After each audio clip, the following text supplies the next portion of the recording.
नमस्कार मैं गोपाल काफले गणेशगुरी दिसपुर वैदिक कर्मकांड मोर एक अनुष्ठान আছে তার মাধ্যমে আপোনাক জনাইছো মই শ্রী জানকী বল্লভ মন্দির আমার শারদীয় নবৰাত্ৰ আহি আছে কিছুদিনৰ পাছত 9 সেপ্টেম্বৰ পৰা আৰম্ভ হ'ব মালয়া প্ৰথমতে আমি মালয়াৰ বিষয়টো আমি জানো তাৰ পাছত নবৰাত্ৰিৰ বিষয় আগলৈ আহিম মালয়া তিথি প্ৰতিপদাৰ পৰা অমাৱস্যালৈকে আমাৰ মহালয়া 15 দিনীয়া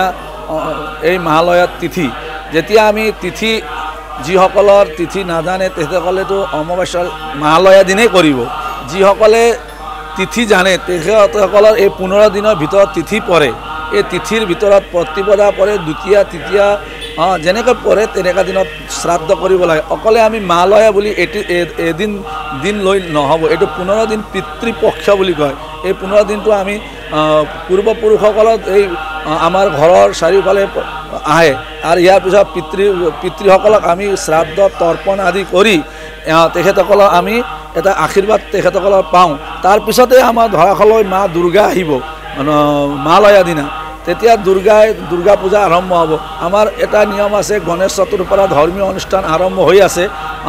তাৰ তেতিয়া দুৰ্গা পূজা চলি থাকিব তাৰপৰা কালী পূজা আহিব দীপাৱলী আহিব এই বিভিন্ন ধৰণৰ অনুষ্ঠান কিন্তু দুৰ্গা পূজাত আমি প্ৰতিপদা ঘট স্থাপনৰ পৰা আৰম্ভ কৰি বিজয়া দশমীলৈকে আমি নৱমীলৈকে পূজা কেনেধৰণৰ কৰিব লাগে প্ৰথম দিনা ভোগ কি হ'ব এইটো ভোগটো আমি প্ৰথমতে সিলেকশ্যন কৰিব লাগিব যি আমি প্ৰতিপদাৰ ভোগ কি ধৰণৰ কেনেকুৱা ভোগ দিয়া হ'ব দ্বিতীয় দিনাখন কি ভোগ হ'ব এইখিনি আপোনালোকে ভাল পূজাৰী বা আচাৰ্যৰ লগত সম্পৰ্ক কৰিলে এইটো বুজাই দিয়া হ'ব আমাৰ ইয়াৰ মন্দিৰত প্ৰত্যেক নৱৰাত্ৰিৰ 9 দিনীয়া কাৰ্যসূচীৰে অনুষ্ঠান